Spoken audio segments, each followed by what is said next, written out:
بالعلم بل بالأدب تنال أعلى الرتب عش حياة العلماء وطرق صنوع.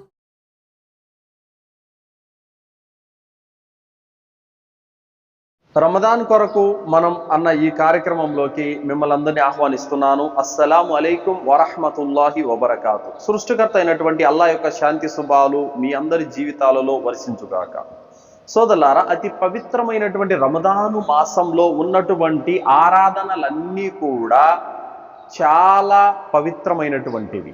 అయితే వాటి ప్రతిఫలం పూర్తిగా పొందాలంటే, వాటి లాభాన్ని పూర్తిగా మనము పొందాలంటే వాటికి సంబంధించినటువంటి ముఖ్యమైనటువంటి 5 సూత్రాలు తప్పనిసరిగా మనం పాటిస్తేనే అవి మనకు ప్రాప్తమవుతాయి. 1, దృఢ సంకల్పం అనేది అవసరం. 2, స్థిరత్వం అనేది అవసరం. 3, సహనం అనేది అవసరం. 4, ఆశ అనేది అవసరము. 5, జ్ఞానం అనేది అవసరం. సోదరులారా, చాలామంది రమదాను మాసంలో మొదటి రోజు, రెండవ రోజు ఉపవాసం ఉండి ఇక నా వల్ల కావట్లేదు అని చెప్పి విరమించుకునే వాళ్ళు కూడా ఉన్నారు. అలాగే తరావీహ్ నమాజ్కు మొదటి రోజు మస్జిద్లో కనిపించి దాని తర్వాత అడ్రస్ లేకుండా పోయి 27వ రాత్రి కనిపించే వాళ్ళు కూడా ఉన్నారు. వీరిలో నిజంగా చెప్పాలనుకుంటే అల్లాహ్ పైన వీళ్ళకి ప్రేమ లేకనా, భక్తి విశ్వాసం లేకనా అంటే కాదు. వాస్తవానికి వీళ్ళకి అల్లాహ్ అంటే ప్రేమ ఉంది, భక్తి ఉంది, విశ్వాసం కూడా ఉంది. కానీ వీరు చేస్తున్నటువంటి పొరపాటు ఏమిటంటే వీరు దృఢమైనటువంటి సంకల్పం చేసుకోలేదు. అంటే రంజాను మాసం రానుంది, అందులో ఉన్నటువంటి ప్రతి పుణ్యాన్ని కూడా నేను పొందాలి, నా పాపాలను కడిగేసుకోవాలి, అలాగే అందులో ఉన్న సకల శుభాలను నేను సంపాదించుకోవాలి అన్నటువంటి సంకల్పం దృఢంగా లేనందువల్లే వాళ్ళు చేచార్చుకుంటూ ఉంటారన్నమాట. అలాగే స్థిరత్వం, తాను చేసేటటువంటి ప్రతి ఇబాదత్ పైన కూడా స్థిరత్వం అనేది తప్పనిసరిగా ఉండాలి. స్థిరత్వం అనేది ఉంటేనే ఏదైనా కూడా సాధ్యమవుతుంది. నిలకడ అనేది లేని కారణంగానే మొదట కొద్ది రోజులు ఆ కార్యక్రమం చేస్తారు, దాని తర్వాత దాన్ని విడిచిపెట్టేస్తారు. ఎందుకనంటే వారికి దృఢ సంకల్పం లేదు, ఆ కార్యం మీద స్థిరత్వం అనేది కూడా లేదు. అలాగే సహనం అనేది కూడా చాలా అవసరం. రంజాన్ ఇబాదత్తులు అనేవి ఎలాంటివంటే ఆకలికి, దప్పికకి తట్టుకొని దాదాపు 14-15 గంటల పాటు అతను ఉపవాసం పాటించాలి. ఇది ఎంతో సహనంతో కూడుకున్నటువంటి పని. దీనికి స్థిరత్వం అనేది కూడా చాలా ఇంపార్టెంట్. నేను నిన్న రోజా పెట్టాను, చాలా కష్టపడ్డాను, నా వల్ల కావడం లేదు, అందుకే నేను ఇవాళ రోజా లేను అని అంటారు.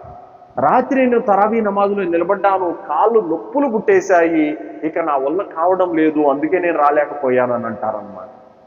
అందుకోసమే రంజాను మాసంలో పెట్టే రోజా కానీ, తరావీహ్ నమాజు కానీ, ఖురాన్ చదవడం కానీ, జికిర్ చేయడం కానీ, దువాలు చేసుకోవడం కానీ, లైలతుల్ ఖద్ర్ జాగరణ కానీ, వీటన్నిటిని పొందాలంటే ఖచ్చితంగా దృఢ సంకల్పంతో పాటు, స్థిరత్వంతో పాటు తప్పనిసరిగా సహనం కూడా ఉండాలి.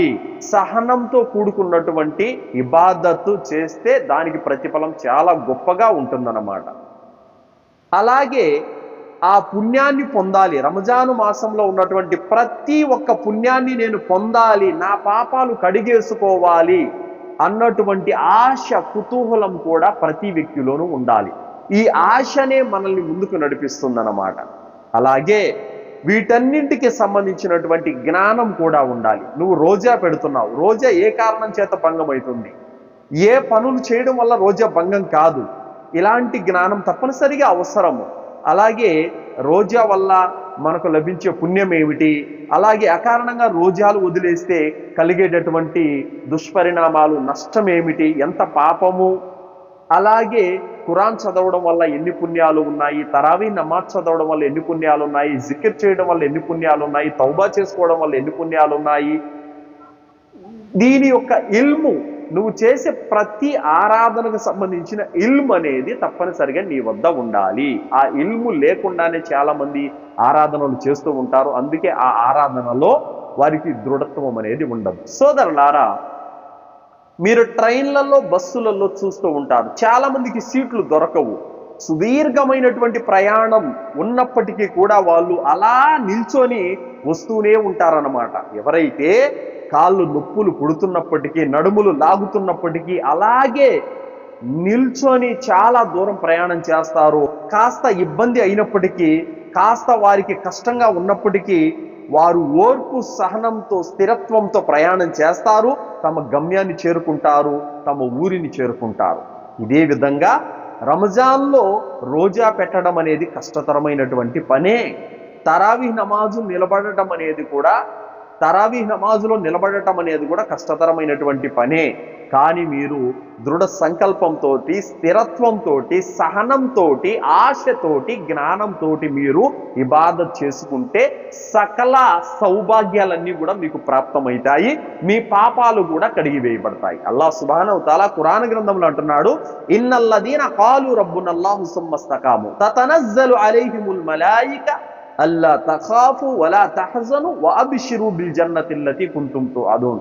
ఎవరైతే అల్లాహే మా ప్రభువు అని పలికి ఆ మాట మీద స్థిరంగా ఉన్నారో అలాంటి వారి వద్దకు దైవదూతలు వచ్చి స్వర్గ శుభవార్తనిస్తారు.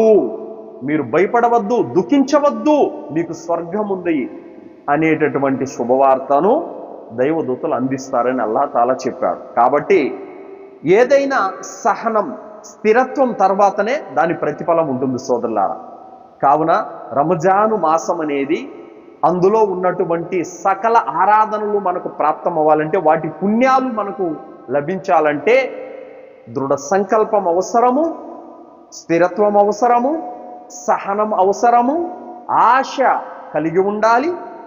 మీరు చేసే ప్రతి ఇబాదతుకు సంబంధించిన జ్ఞానం మీ వద్ద ఉండాలి. అప్పుడే మీరు రంజాన్ యొక్క పూర్తి ప్రతిఫలాన్ని పొందుతారు. ఇన్షా అల్లాహ్ తర్వాయి భాగంలో కలుద్దాము. అస్సలాము అలైకుం వరహ్మతుల్లాహి వబరకాతుహు.